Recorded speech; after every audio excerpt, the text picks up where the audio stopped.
A partir de agora, na Rádio Rio de Janeiro, ensinamentos de Paulo de Tarso, com Berenice Lima.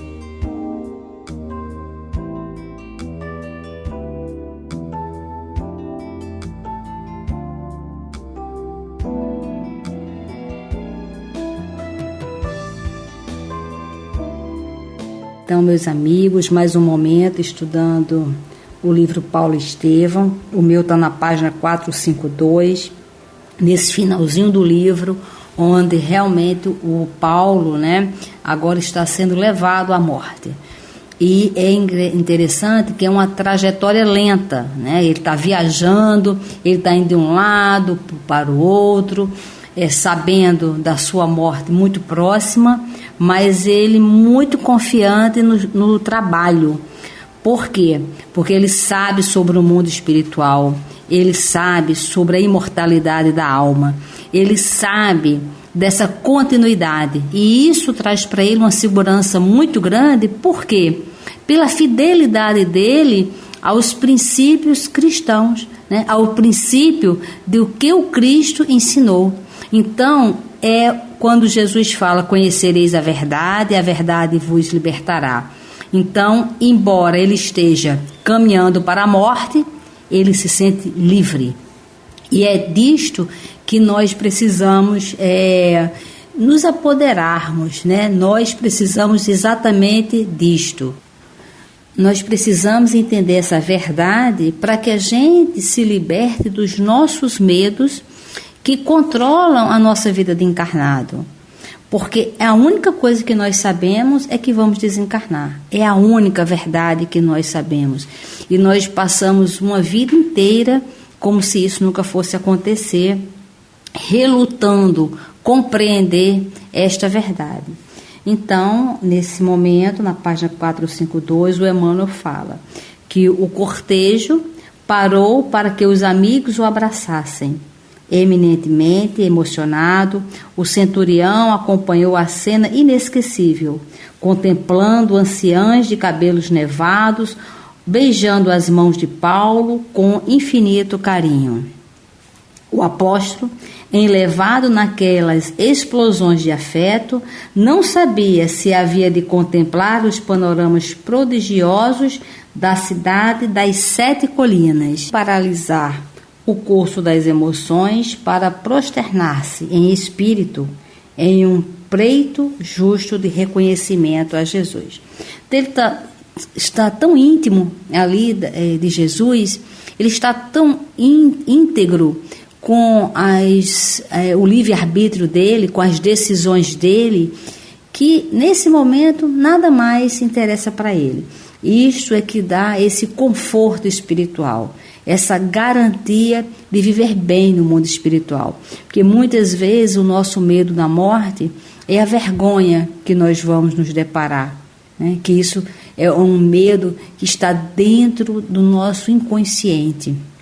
E ele aqui está tão sabedor, todas as decisões dele foram decisões tão claras, tão bem pensadas, estruturadas, que ele está literalmente com a consciência tranquila. E, obedecendo às ponderações amigas de Apolodoro, o grupo dispersou-se. Roma inteira banhava-se suavemente no crepúsculo de opalas. Brisas cariciosas sopravam de longe, balsamizando a tarde quente.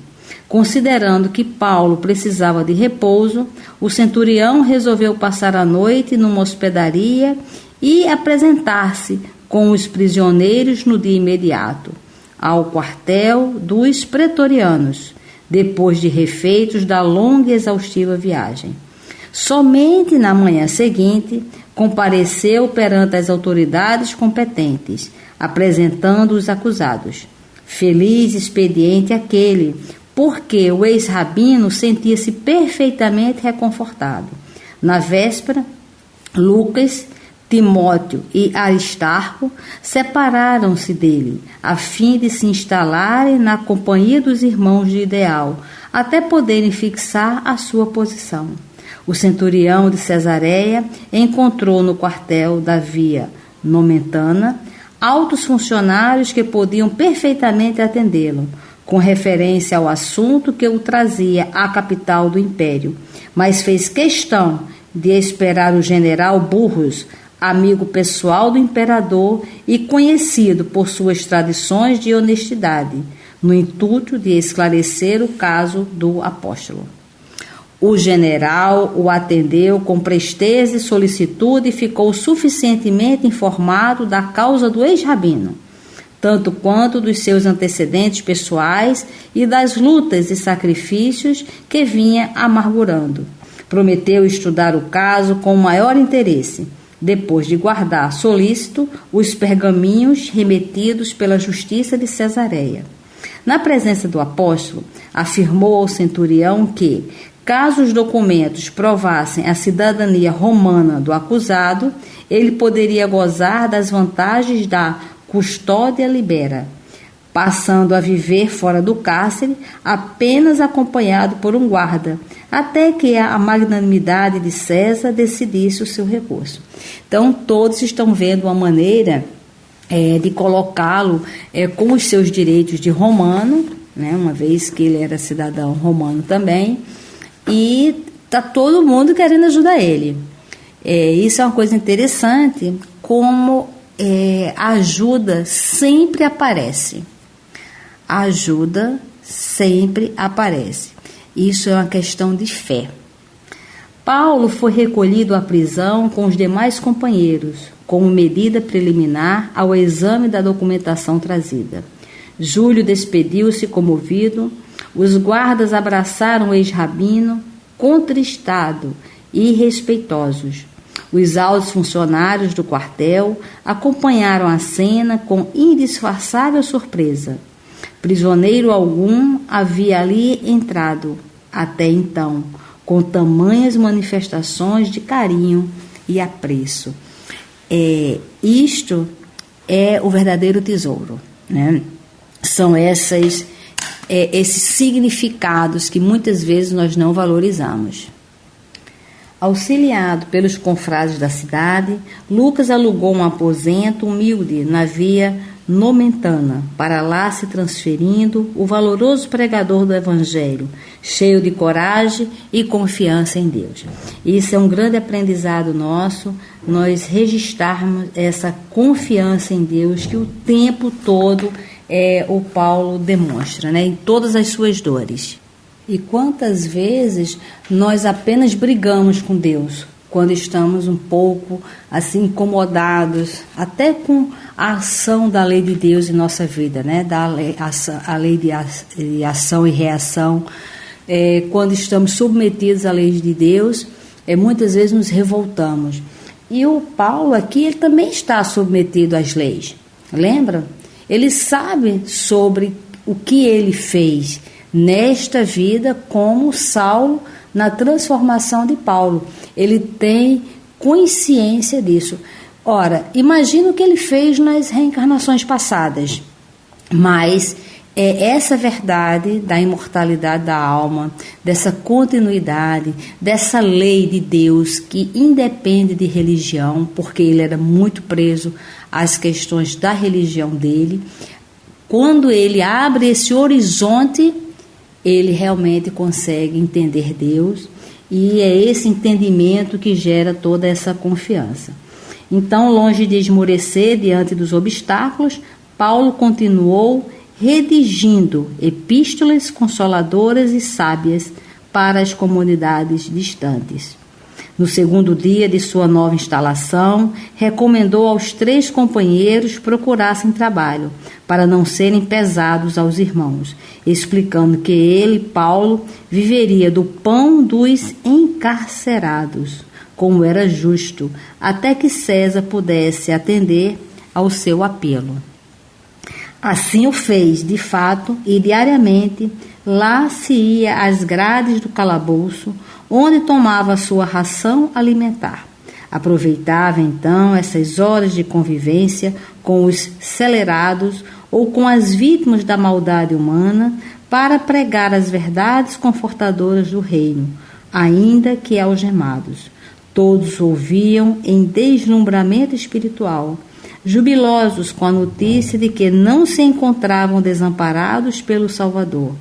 Eram criminosos do Esquilino, bandidos das regiões provincianas, malfeitores da Suburra, servos ladrões entregues à justiça pelos senhores para a necessária regeneração, e pobres perseguidos pelo despotismo da época, que sofriam a terrível influência dos vícios da administração. A palavra de Paulo de Tarso atuava como bálsamo de santas consolações. Os prisioneiros ganhavam novas esperanças e muitos se converteram ao Evangelho, como Onésimo, o escravo regenerado, que passou a história do cristianismo na carinhosa epístola de Filemão. No terceiro dia da nova situação, Paulo de Tarso chamou os amigos para resolver determinados empreendimentos que julgavam indispensáveis. Encareceu a diligência de um entendimento com os israelitas. Precisava transmitir-lhes as claridades da Boa Nova. No entanto, era impossível no momento uma visita à sinagoga. Sem paralisar, contudo, os impulsos dinâmicos da sua mentalidade vigorosa, pediu a Lucas convocasse os maiorais do judaísmo na capital do império, a fim de lhes apresentar uma exposição de princípios que supunha conveniente. Então, ele está tão firme dos seus propósitos, tão sabedor, que nada o inibe, nada o impede de falar, né? De falar sobre a Boa Nova. E muitas vezes nós falamos assim, olha, religião não se discute. Realmente, religião não se discute, mas religião se divulga na prática. Nós somos cristãos, nós somos espíritas, então nós precisamos ser coerente com aquilo que a doutrina espírita prega. Nós precisamos ter coerência nas nossas atitudes. Não é ser santo, porque a proposta nem é esta, mas sim ter coerência, né? Da questão do julgamento. Eu acho que esse é um dos princípios onde a gente pode mais atuar e onde nós vamos mais ter uma liberdade espiritual muito grande quando a gente aprender simplesmente a não julgar. Cada um fazendo a sua parte. Faça de acordo com os ensinamentos. Não se preocupe em diagnosticar ninguém, em rotular ninguém, em apontar ninguém. Aponte para si. Se a cada pessoa que a gente julgar, olharmos para nós, para verificarmos se nós temos aquele defeito, aquela atitude desagradável, isto aí vai ser um grande passo para o nosso autoconhecimento e a nossa reforma íntima. Então, o Paulo, nesse momento, ele não julga absolutamente ninguém. Como Saulo, a coisa que ele mais fazia era julgar. Como Paulo, ele julga a si próprio. Este é um grande ensinamento que, se nós aprendermos e colocarmos em prática, nós estaremos realmente na nossa estrada de Damasco rumo à salvação. E o Emmanuel fala que na mesma tarde, grande número de anciãos de Israel compareciam no seu aposento. Paulo de Tarso expõe as notícias generosas do reino de Deus, esclarece a sua posição, refere-se às preciosidades do Evangelho.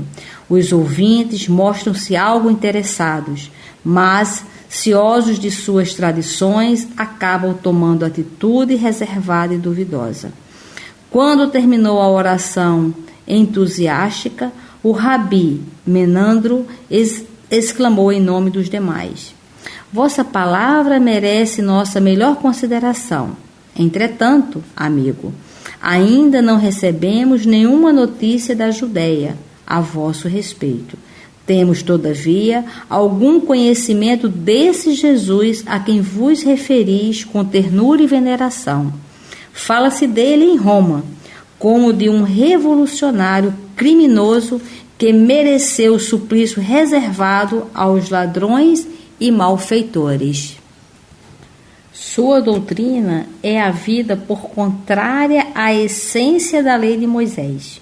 Sem embargo, desejamos sinceramente ouvir-vos sobre o novo profeta com a calma necessária.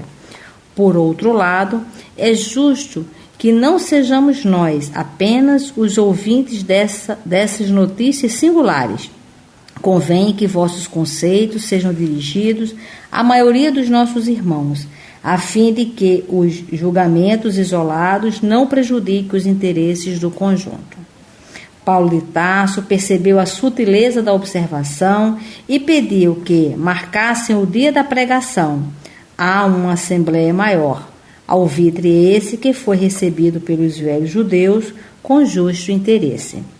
No dia marcado, vasta aglomeração de israelitas comprimia-se e desbordava do quadro humilde, onde o ex-rabino montara a nova tenda de trabalhos evangélicos. Você veja que a única coisa que o Paulo realmente está preocupado é em falar sobre Jesus. Quando ele diz, já não sou eu quem vive, mas o Cristo que vive em mim, é essa entrega que aí sim ele entende, né? Quando Jesus fala, eu sou o caminho, a verdade e a vida. Então esse eu sou é o eu de cada um. Cada um de nós é a sua própria trajetória do caminho, da verdade e da vida, porque quem faz esta trajetória de ascensão espiritual somos nós. É nós individualmente. Então, que cada um se desperte para si, por si e para si. E nós precisamos parar de olhar quem está à nossa volta, de julgar quem está à nossa volta, de falar sobre as pessoas que estão à nossa volta e focarmos em nós. Nós. E aí ele pregou a lição da Boa Nova e explicou pacientemente a missão gloriosa de Jesus, desde a manhã até a tarde. Alguns raros irmãos de raça pareciam compreender os novos ensinamentos, enquanto que a maioria se entregava a interpelações ruidosas e a polêmicas estéreis. O apóstolo recordou o tempo de suas viagens, vendo ali a repetição exata das cenas irritantes das sinagogas asiáticas, onde os judeus se empenhavam em combates acérrimos. Então, ele também está vendo esse próprio combate entre eles, né? Que é o que acontece até hoje. A noite avizinhava-se e as discussões prosseguiam acaloradas.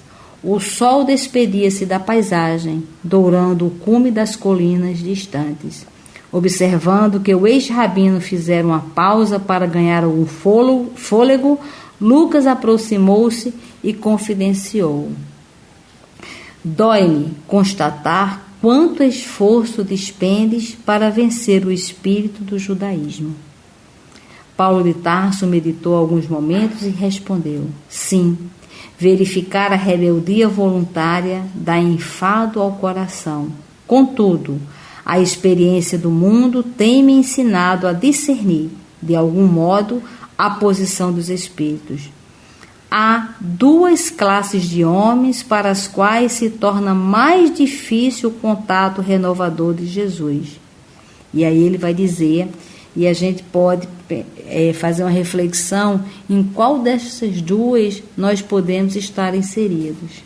Ele diz, a primeira é a que vi em Atenas e se constitui dos homens envenenados pela falaciosa ciência da terra. Homens que se cristalizam em uma superioridade imaginária e muito presumem de si mesmos. São estes, a meu ver, os mais infelizes.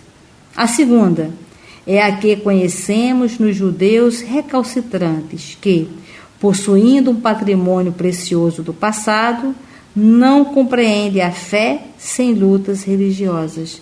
Petrificam-se no orgulho de raça e perseveram numa falsa interpretação de Deus.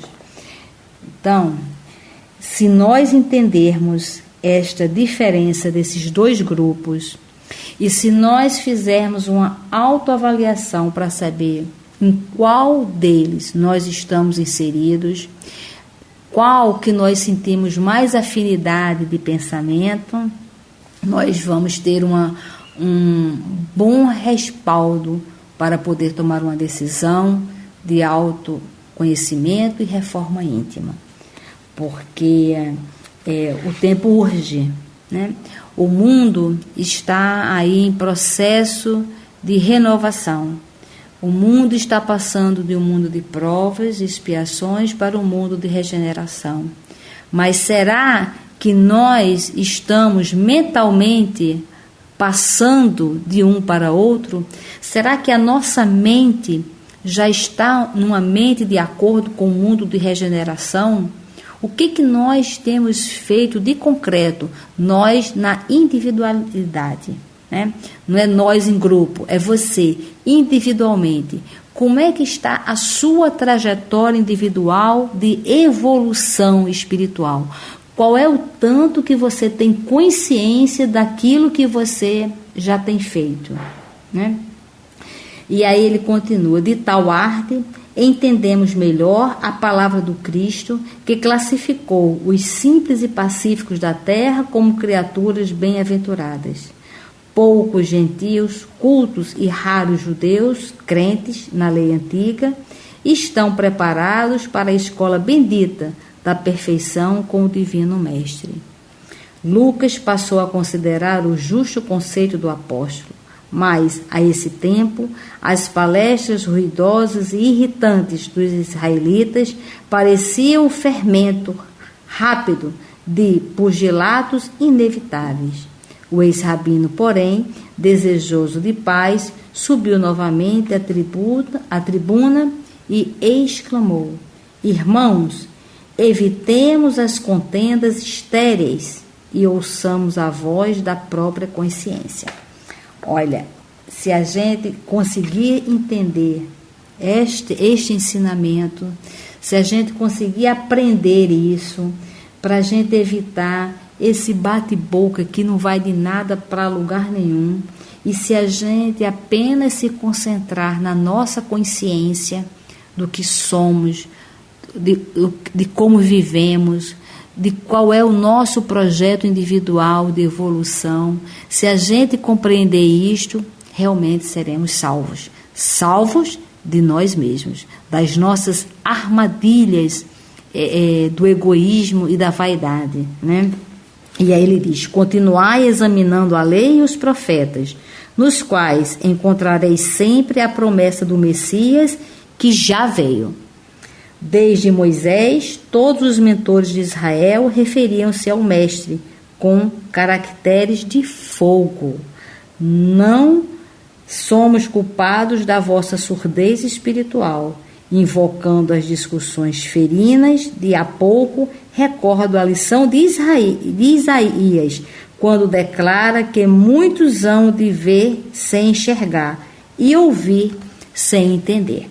Então, nesse momento, ele está aí inflamado, né, falando, e que a gente ouça, que a gente não perca a oportunidade de estarmos estudando esse livro, de estarmos acompanhando toda a trajetória de Paulo, essa transformação de Saulo para Paulo, e que cada um de nós deseje também fazer essa transformação íntima, porque isto não foi um presente de Deus para ele não foi agraciado.